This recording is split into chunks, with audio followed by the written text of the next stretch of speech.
નમસ્તે મિત્રો, આજે આપણે એક ઝવેરચંદ મેઘાણીની નાનકડી વાર્તા વિશે વાત કરીશું, જે બિલકુલ સત્ય ઘટના છે। સોરઠને આથમણે કાંઠે રાણાવાવ નામે એક ગામ આવેલું છે। રાણાવાવ નામની એક વાવ ઉપરથી જ ગામનું નામ પણ રાણાવાવ પડ્યું હતું। એક વખત ત્યાં હળવા ફૂલ જેવા ખેડૂતોના ઓરડા હતા। માના થાનેલા ઉપર ચડીને જેમ નાના બાળકો ધાવતા હોય તેમ કણબીના કુટુંબો ધરતી માતાને ખોળે બેસીને ધાન ઉગાડતા ને પેટ ભરતા। તે દિવસોની આ વાત છે। ગામમાં ખેતો પટેલ કરીને એક કણબી રહે। એને ઘેર એક દીકરી, નામ તો હતું અંજવાળી, પણ એને અંજુ કહેતા। અંજુમાં મલકાવે તે ઘડીએ સોમેર અંજવાળાના કિરણો સવાય। ભળકડે ઉઠીને અંજુ રોજ 10-12 રોટલા ટીપી નાખે। બબ્બે ભેંસોની છાશ ધમકાવી કાઢે। 4-4 બળદોનું વાસિંદુ સપટી વારમાં પતાવીને ફૂલ જેવું આંગળું કરે અને કાંડા કાંડા જેવા એ ભેંસોના આંચળને જ્યારે મુઠ્ઠી વાળીને અંજુ ખેંચતી હોય ત્યારે શું એ દૂધની શેરો વસૂટતી। ઘણાએ મહેમાન આવતા ને ખેતાની પાસે અંજુનું માગું નાખતા। ખેતો કહેતો, હજી દીકરી નાની છે। ખેતા પટેલને આંગણે એક દિવસ એક જુવાન કણબી સાથી રહેવા આવ્યો। અંગ ઉપર લુગડા નહોતા, મોઢા પર નૂર નહોતું, પણ માયા ઉપજે એવું કંઈ એની આંખમાં હતું। ખેતા પટેલે જુવાનને સાથી રાખ્યો। 3 ટક પેટ્યું, 2 જોડ લુગડા, એક જોડ કાંટરખા અને મોળ પાકે ત્યાં એક દિવસની અંદર એકલે હાથે લણી લે તેટલા ડુંડા। આવો મુસારો નક્કી થયો। જુવાન કણબી કામે લાગ્યો। સાથીને ભાત આપવા અંજુ પોતે જાતી। બપોરે ખેતર ભાત લઈ જવાની હોશમાં ને હોશમાં અંજુ હવે તો 2 પહોર ચડે ત્યાં જ બધું કામ આટોપી લેતી।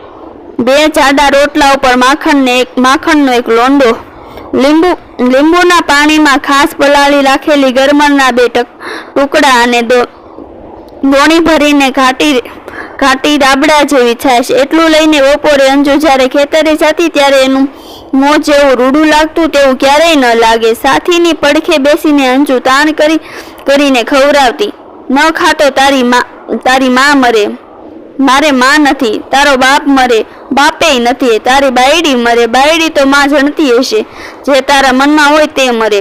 છેલ્લા સાંભળી છોકરી ફરીવાર અડધા ભૂખ્યા થઈ ઊભો થઈ જતો। એને શરીરે રોજ શેર લોહી ચડવા લાગ્યું।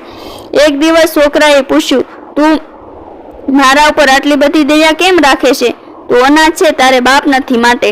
એક દિવસ કોચ ચાલતા હતા ત્યારે કીચડુક અવાજ સાંભળીને અંજુએ પૂછ્યું, મેપા પૈડું ને ગરેડી શી વાતો કરતા હશે? મેપો બોલ્યો, પૈડાને એનો આગલો ભવ સાંભળે છે। ગરેડીને એ કહે છે કે ગરેડી ભાઈ ઓલ્યા ભવ તું પટેલની છોકરીને હું હતો સાથી।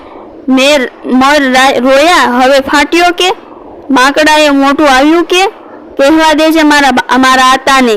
એવી ગમતો મંડાવી કરતા ઉનાળો વીતી ગયો। મપાએ ખેતર ખેડીને ગાદલા જેવું સુવાળું કરી નાખ્યું। બોરડીનું એક ઝાડું તો શું, પણ ઘાસનું એક તણખલું એ ન રહેવા દીધું। સાંડીઓ સુડીને એના હાથમાં ફરફોલા ઉઠ્યા। અંજુ આવીને ફરફોલા ઉપર ફૂંકી અને મેપાના પગમાંથી કાંટા કાઢતી। ચોમાસું વરસ્યું, જાણે મેપાનું ભાગ્ય વરસ્યું।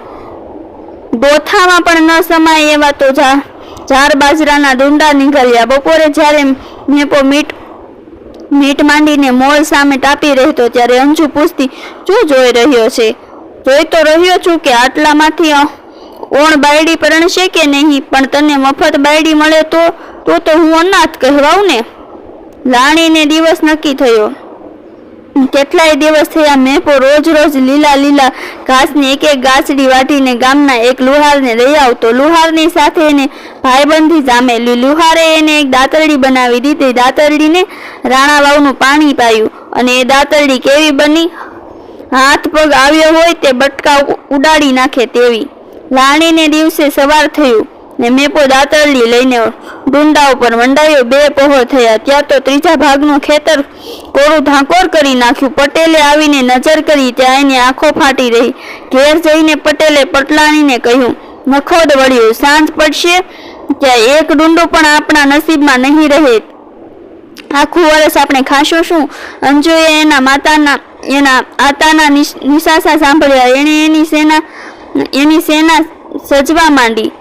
આભલાના ભરત ભરેલા હીરવાળો ચણિયો અને માથે કસુંબલી ચુંદડી, મીંડલા લઈને માથું વળવ્યું, હિંગોળ પૂર્યો, લઈ લે અંજુ. આજ તો વહેલી ચાલી નીકળી.